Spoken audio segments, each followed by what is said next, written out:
Tidak jauh dari tempat tinggal Udin terdapat sebuah peternakan sapi perah. Pemiliknya mengizinkan Udin dan teman-teman untuk berkunjung. Tentu saja Udin dan teman-teman merasa senang. Di peternakan Udin melihat banyak sapi perah.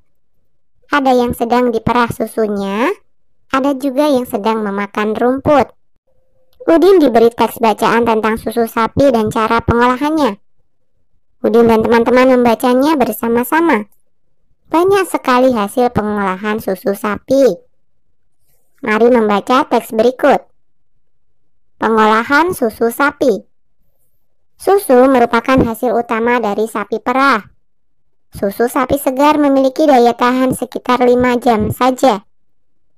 Susu perlu diolah dengan baik supaya gizi dalam susu dapat dinikmati kapan saja. Pengolahan susu sapi dapat dilakukan dengan teknologi pangan. Teknologi pangan penting untuk menghasilkan jenis makanan baru. Teknologi pangan juga menjaga agar makanan tetap awet. Susu sapi dapat diolah menjadi berbagai jenis makanan baru. Contohnya adalah yogurt, keju, permen, mentega, hingga es krim. Hasil olahan susu sapi biasanya sangat disukai oleh anak-anak. Dalam proses pengolahan susu yang paling penting setelah hasilnya adalah cara mengemasnya. Pengemasan produk dapat menentukan daya tahan makanan tersebut. Daya tahan susu yang dikemas dengan plastik biasa akan berbeda dari susu yang dikemas dengan kardus kedap udara. Apakah manfaat dari teknologi pangan dalam pengolahan susu sapi? Buatlah kelompok yang terdiri atas 4 orang. Tuliskan pendapat setiap anggota kelompok. Nah, pendapat yang pertama, gizi dalam susu dapat dinikmati kapan saja. Kemudian pendapat yang kedua, menjaga makanan berbahan susu menjadi lebih awet. Pendapat yang ketiga, mengolah susu menjadi produk baru seperti yogurt, keju, mentega, dan es krim. 4. Makanan berbahan susu lebih menarik bagi anak-anak. Berdasarkan hasil diskusi, manfaat dari teknologi pangan dalam pengolahan susu sapi adalah gizi dalam susu dapat dinikmati kapan saja, menjaga makanan berbahan susu menjadi lebih awet, mengolah susu menjadi produk baru seperti yogurt, keju, mentega, dan es krim, dan makanan berbahan susu lebih menarik bagi anak-anak. Amati kata-kata yang digarisbawahi pada teks pengolahan susu sapi. Carilah arti kata tersebut menggunakan kamus. Kamu bisa minta bantuan kepada orang tua atau gurumu. Daya tahan artinya kemampuan bertahan terhadap segala pengaruh dari luar yang dapat merugikan, seperti penyakit, serangan musuh, godaan, dan sebagainya. Teknologi artinya adalah metode ilmiah untuk mencapai tujuan praktis atau ilmu pengetahuan terapan. Pengemasan artinya proses, cara, perbuatan mengemasi. Kedap udara artinya tidak mudah atau tidak dapat dimasuki atau ditembus oleh udara. Nah, buat kalimat baru menggunakan kata-kata di atas. Yang pertama adalah daya tahan. Contoh kalimatnya, susu sapi dapat meningkatkan daya tahan tubuh. Kemudian yang kedua, teknologi. Contoh kalimatnya, susu sapi diolah menjadi yogurt menggunakan teknologi fermentasi. Kemudian kata yang ketiga adalah pengemasan. Contoh kalimatnya, pengemasan produk susu membuat susu menjadi lebih awet. Dan yang keempat adalah kedap udara. Contoh kalimatnya, kemasan kedap udara menjadikan makanan lebih awet.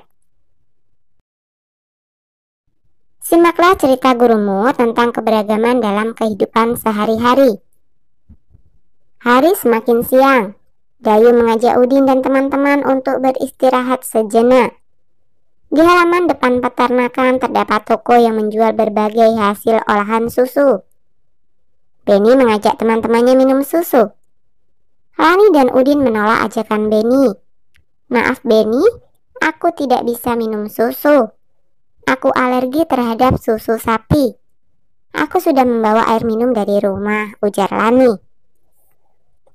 Kalau aku lebih memilih minum yogurt, Benny, kata Udin. Setiap orang memiliki pilihan yang berbeda. Benny menghargai pilihan teman-temannya. Benny tidak marah walaupun ajakannya ditolak. Dapatkah kamu jelaskan pentingnya memahami keberagaman dalam kehidupan sehari-hari?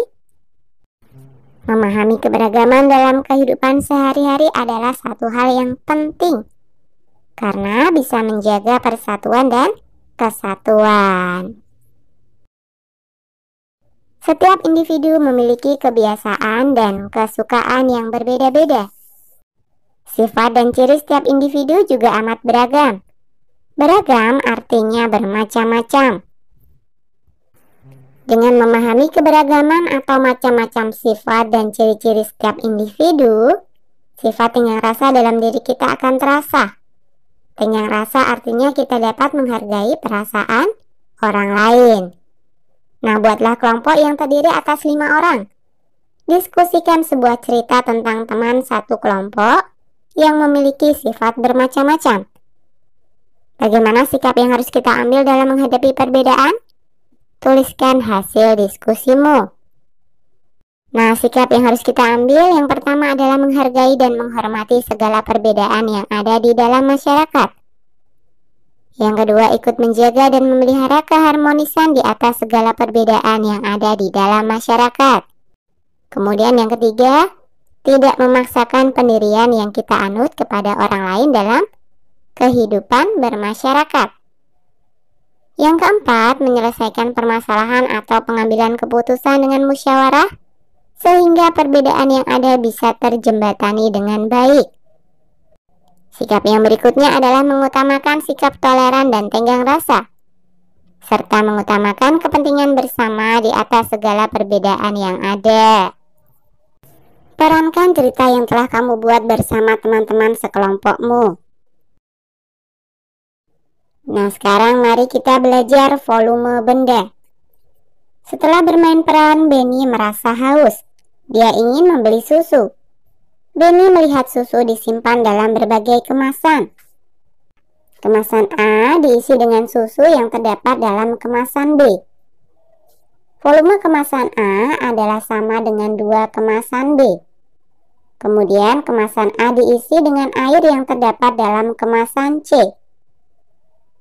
Volume kemasan A sama dengan 4 kemasan C. Maka volume kemasan A, B, dan C berbeda. Kemasan susu merupakan satuan volume tidak baku. Nah, buatlah kelompok bersama teman-temanmu. Lakukan percobaan mengukur volume. Ikuti langkah berikut. 1. Kumpulkan botol minum dari setiap anggota kelompok. 2. Siapkan alat ukur berupa gelas plastik berukuran sama. 3. Ukur volume dari air minum di setiap botol minum. 4.